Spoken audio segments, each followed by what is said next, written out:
From baby cages to burnout. You're probably thinking, what on earth do those two things have in common?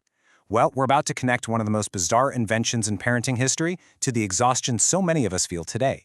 It's a pretty wild journey that honestly tells us a whole lot about what it means to be a parent. Okay, let's just jump right in. Take a good look at this. What's your immediate gut reaction? Could you ever consider putting your child in something like that? I mean, just picture it.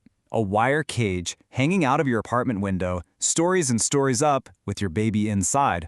It sounds like something straight out of a horror movie, doesn't it? But believe it or not, for a time, this was considered the absolute peak of responsible parenting. Yep, the baby cage was a real thing. A totally real thing. And what's really fascinating isn't just that it existed, but trying to understand why any parent would ever use one.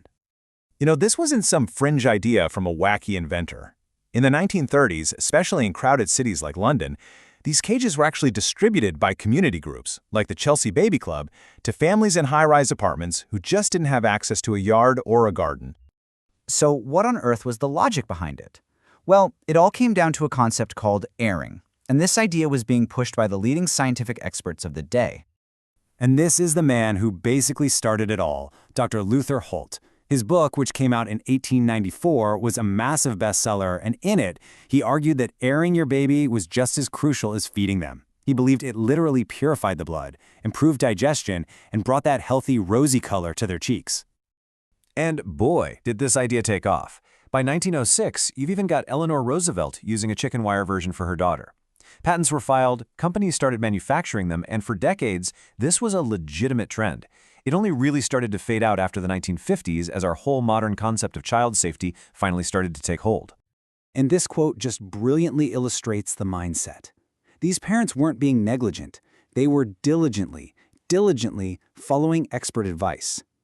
Dr. Holt taught that exposing infants to the cold air would actually toughen them up and make them immune to common illnesses.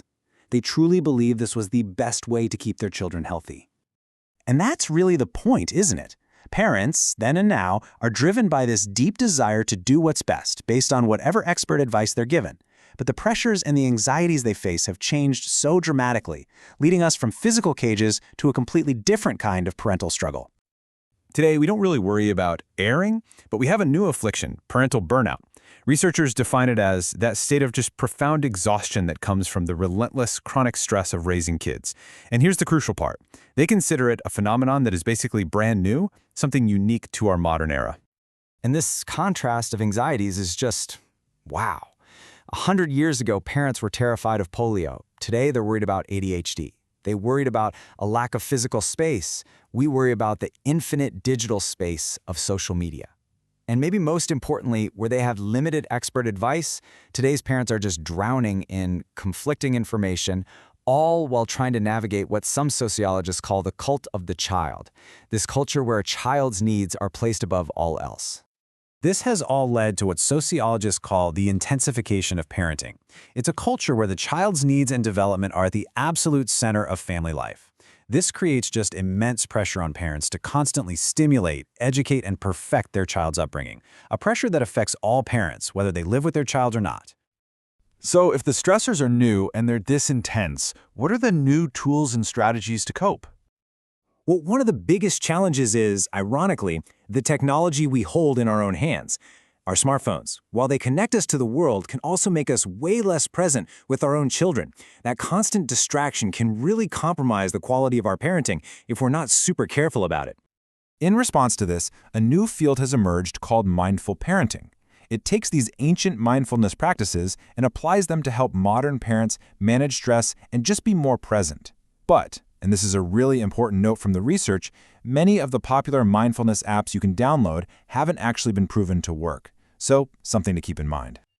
Another powerful new tool is a huge shift in psychology itself. For decades, the focus was on preventing problems. Risk-taking, rebellion. The positive youth development approach completely flips the script. Instead of just trying to stop negative behaviors, it focuses on actively promoting positive traits, like character and caring. And the benefits are really clear.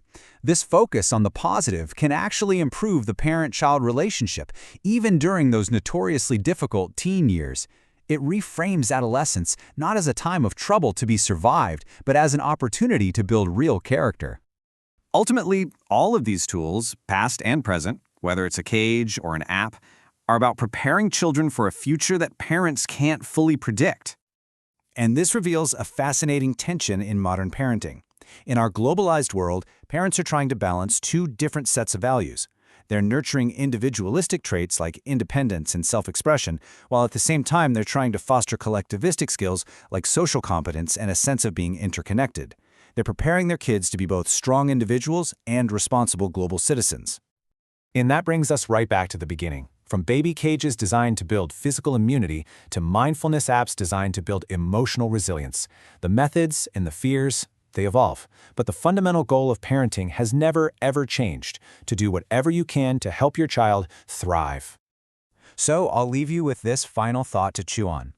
What accepted, expert-backed parenting advice that we follow today will look as completely and utterly bizarre to our great-grandchildren as the baby cage looks to us now?